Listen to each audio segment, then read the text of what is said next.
حضرت خدیجہ الکبریٰ رضی اللہ تعالی عنہا نے حضور علیہ الصلوۃ والسلام کی حیات طیبہ کے ہر قسم کے دور دیکھے.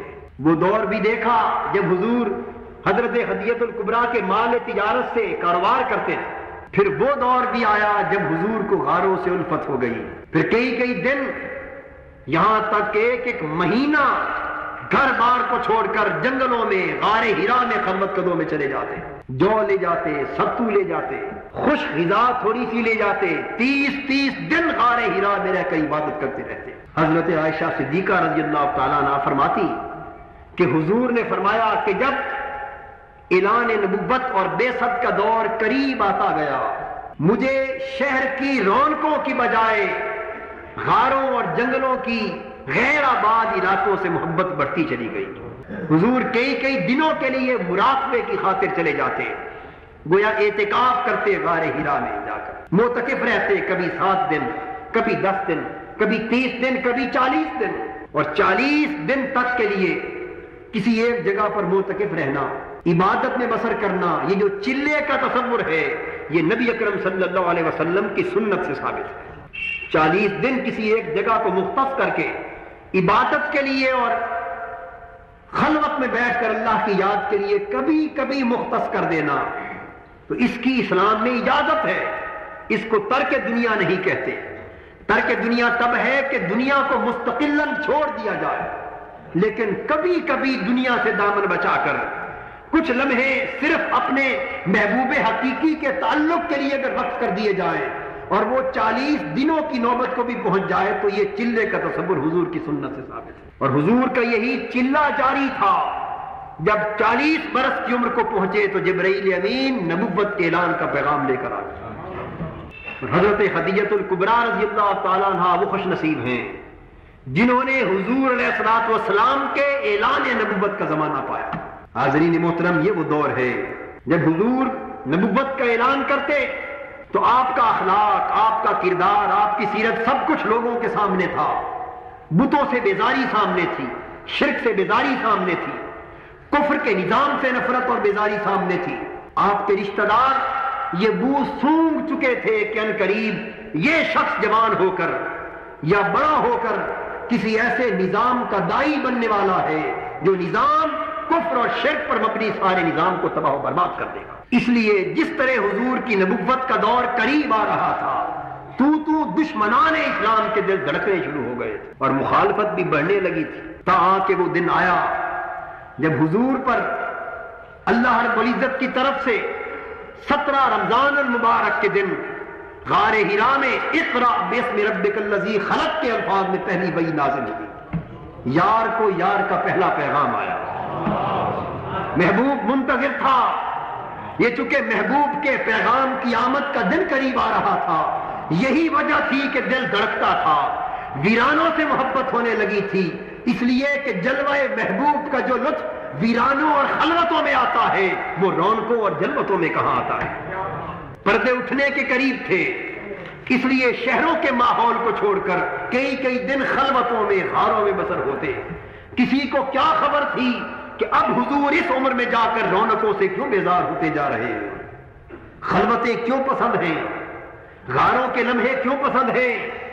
یہ تو صرف غار میں معتکف رہنے والا جانتا تھا یا وہ حسن کا پیکر جانتا تھا کہ یہ محبوب سے ہم کلام ہونے کی خاطر، محبوب اپنے محبوب کے جلوہ بے نقاب دیکھنے کی خاطر، محبوب اپنے محبوب کا پہلا پیغام پانے کی خاطر اس غار کو منتخب کیے ہوئے ہے جس غار میں محبوب کا پیغام آنے والا. وہ دن آ پہنچا جب حجابات مرتفع ہو گئے اور نور ازدی کا آفتاب افق سے چمکا اور پہلا پیغام الوہیت جبرائیل امین کی معرفت حضور کے قلب انور پر اتار دیا گیا. اب چونکہ 40 برس خالصتاً بشری زندگی میں بسر ہوئے تھے اور اس پیغام الوہیت کے نزول نے بشری زندگی کے عوارضات اور لوازمات کے تحت حضور پر ایک عجیب سی کیفیت طاری کر دی. حضور کا کانپنا، حضور کو پسینہ آنا، کچھ لمحے کے لیے گھبراہٹ کا ہونا، یہ اس لیے نہ تھا کہ حضور کو معلوم نہ تھا کہ یہ کیا ہو گیا یا قلب انور اس بات کا اہل نہ تھا، نہیں، بلکہ صرف اس خاطر کہ پورے کے پورے جسمانی احوال 40 برس سے چکے بشری زندگی سے سازگار ہو گئے تھے. جس طرح ایک شخص روشنی میں رہتا ہو, اندھیرے میں بیٹھا ہو, روشنی کو جانتا ہے, روشنی میں دیکھتا ہے, سارا دن روشنی میں کام کرتا ہے, اور ایک شخص یکلخت اندھیرے میں بیٹھے بیٹھے کافی ساری روشنی اس کے سامنے آ جائے تو ایک لمحے بھر کے لیے اس کی آنکھیں چندیانے لگتی. یہ کچھ لمحے کے لیے آنکھوں کا چندیانا اس بات کی دلیل کبھی نہیں ہوتا کہ اس کو روشنی کی خبر نہیں ہے, اس کی آنکھیں روشنی سے شناسا نہیں ہے, اس کی تو ساری زندگی روشنی میں بسر ہوتی ہے. لیکن جب طویل مدت تک اندھیرے کے ماحول میں آنکھیں رہ رہ کر اندھیرے سے آشنا ہو جاتی تو اچانک روشنی چمکتی ہے, تو یہ آنکھوں کی ایڈجسٹمنٹ میں ایک وقت لگتا ہے. آنکھیں جو ہے اس روشنی سے اپنے آپ کو ہم مزاج بنانے میں کچھ وقت لیتی ہیں, تو وہ یکلخت نئی روشنی کے چمکنے سے روشنی سے آشنا آنکھوں کو جو دشواری ہوتی ہے, بس وہی کیفیت حضور کی بشریت پہ طاری ہوئی. اس لیے کہ اس بشریت کو اس عالم نور اور عالم لاہوت سے جزواً منقطع اپنے تعلق کو منقطع کیے 40 برس گزر گئے تھے. اس سے پہلے بصورت نور حضرت آدم سے حضرت آمنہ تک کئی ہزار سال حضور کی زندگی کا سفر عالم نور کا تھا, اور حضرت آدم کی تخلیق سے پہلے حضور کی زندگی کا دور عالم ارواح کا تھا, اور عالم ارواح کی تخلیق سے پہلے کہیں حضور کی حقیقت کو عالم لاہوت میں رکھا گیا تھا, جس کا تصور بھی چشم انسانی کو نہیں ہو سکتا. تو پھر جس ہستی کی زندگی کا سفر اس وقت عالم لاہوت سے شروع ہوا ہو جب کسی مخلوق کی خلقت کا کبھی کوئی تصور نہ ہو, جب صرف اللہ ہو اور اس کے حبیب کا تخلیق کردہ نور ہو, اور پھر وہ عالم ارواح میں آئے, پھر وہ انبیاء اور رسول کی پشتوں میں آئے, پھر وہ حضرت آمنہ کے بطن اقدس سے متولد ہو, اور 40 برس پھر بشری زندگی میں سازگار رہے.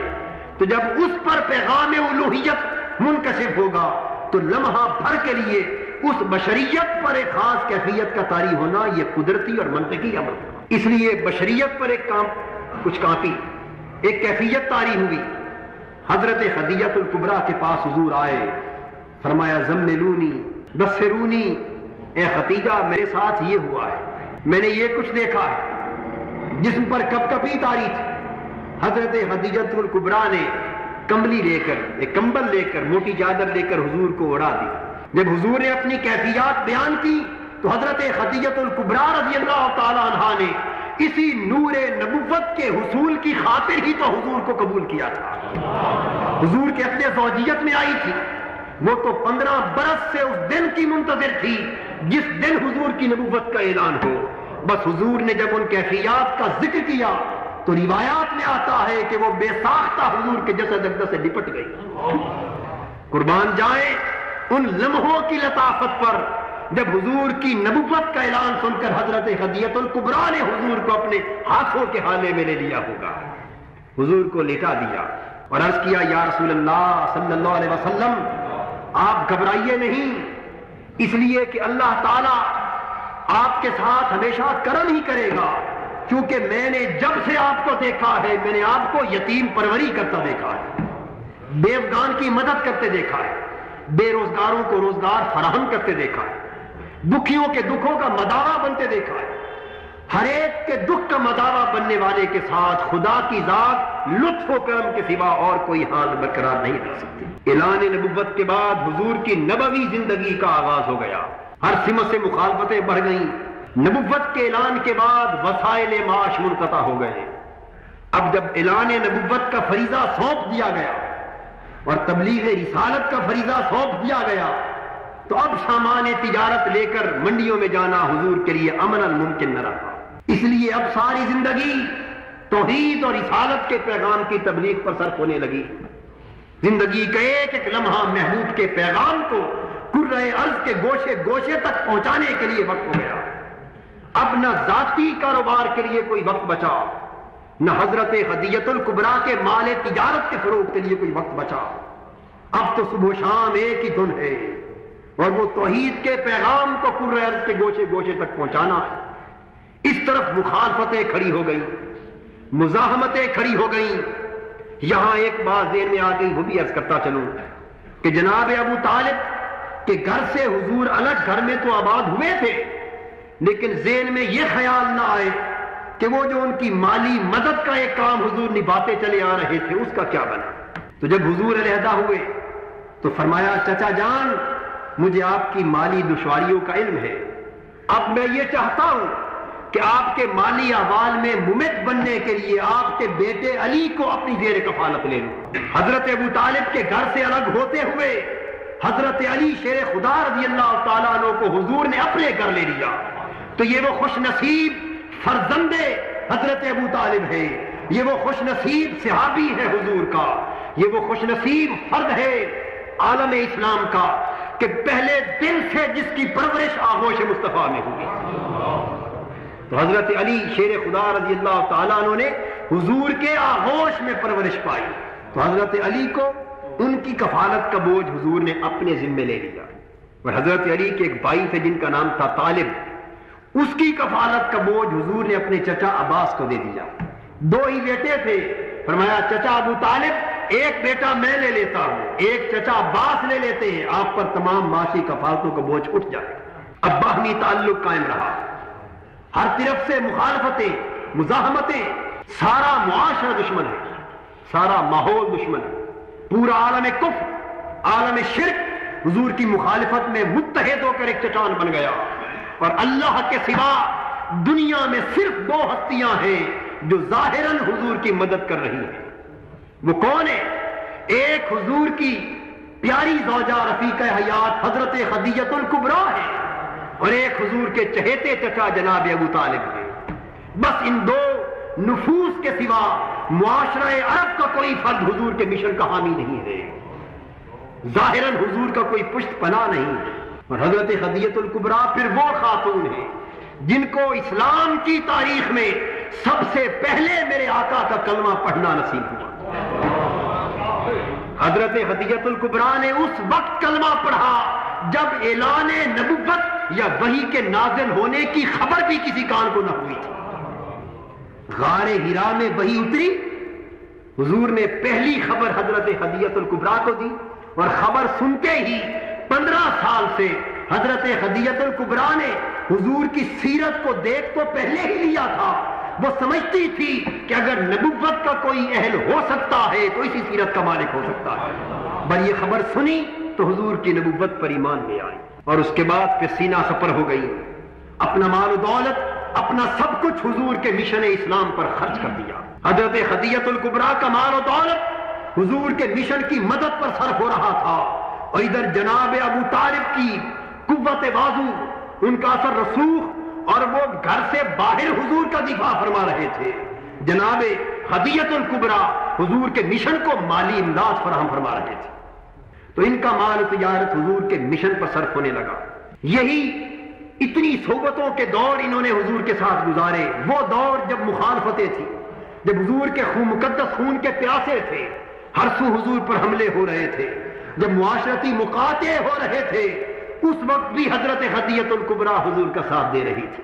تمام عرب کے قریشیوں نے، کافروں نے مل کر فیصلہ کر لیا کہ بنو ہاشم اگر محمد صلی اللہ علیہ وسلم توحید اور رسالت کی تبلیغ سے باز نہیں آتا تو پھر سارا کا سارا عرب معاشرہ اور تمام قریش اس محمد اور اس کے خاندان کے ساتھ قطع تعلقات کر لو۔ جناب ابو طالب نے حضور علیہ الصلوۃ والسلام سے پوچھا کہ پیارے بھتیجے، میں اکیلا آدمی، میری پشت پر بہت بوجھ پڑ چکا ہے، کیا ایسا ممکن ہے کہ اس مخالفت کے بوجھ کو کم کر دیا جائے؟ حضور نے فرمایا چچا جان، اگر شرق سے غرب تک پوری دنیا میری مخالفت پر اتر آئے اور کوئی ایک شخص بھی میری دعوت پر میرا حامی اور ساتھی نہ رہے تو پھر بھی محمد صلی اللہ علیہ وسلم توحید کی دعوت کو انسانیت تک پہنچانے سے نہیں روک سکتا۔ جناب ابو طالب نے کہا کہ میرے پیارے بھتیجے، اگر اپنے مشن پر تیرا عزم اتنا پختہ ہے تو قسم ہے اس رب کی، تو اپنا کام کرتا چل، میرے خون کا آخری قطرہ بھی تیری حفاظت کا صرف ہو جائے گا۔ جناب ابو طالب نے کہا کہ اے ملک عرب کے واسیوں، تم جو چاہو کر لو، محمد صلی اللہ علیہ وسلم نہ اپنے مشن سے باز آ سکتے ہیں اور نہ میں ان سے تعلق توڑ سکتا ہوں۔ 3 سال کے لیے ایک گھاٹی میں حضور کو، حضور کی زوجہ حضرت ہدیۃ الکبریٰ کو، جناب ابو طالب کو، حضرت علی کو اور حضور کے سارے خاندان کو قید کر دیا گیا۔ 3 سال اس قید خانے میں، اس گھاٹی میں بسر کیے۔ حضرت ہدیۃ الکبریٰ کی عمر زیادہ ہو چکی تھی، کچھ عمر کی زیادتی، کچھ ضعف اور کمزوری نے اس حالت تک پہنچا دیا کہ آپ کچھ تکلیف میں مبتلا ہوگی۔ 3 سال کی اس قید اور صعوبت کے بعد جب حضور کی عمر مبارک 47 برس کو پہنچی تھی تو حضور شیب ابی طالب میں قید کیے گئے تھے۔ 50 برس کو عمر مبارک پہنچی تو آزادی ہوئی۔ 3 سال اس شیب میں گزارنے کے بعد جب باہر آئے تو اسی سال حضرت ہدیۃ الکبریٰ رضی اللہ تعالیٰ عنہ کا بھی انتقال ہو گیا، اور اسی سال اس ظاہر دنیا میں حضور کے بچپن سے لے کر اب تک کے واحد کفیل جناب ابو طالب کا بھی انتقال ہو گیا۔ یہ 2 ساتھی جو پہلے دن سے حضور کے دفاع کے ساتھی تھے، ان کے انتقال پر حضور کو اتنا رنج اور اتنا دکھ ہوا کہ اس سال کو حضور نے عام الحزن قرار دے دیا کہ یہ سال میری زندگی کے غم کا سال ہے۔ اور جب حضرت ہدیۃ الکبریٰ رضی اللہ تعالیٰ عنہ کا انتقال ہوا تو ان کی عمر 65 برس کے قریب تھی۔ 11 رمضان المبارک کی تاریخ تھی اور 10 سن نبوت تھا جب حضرت ہدیۃ الکبریٰ کا انتقال ہوا۔ انا للہ و انا الیہ راجعون۔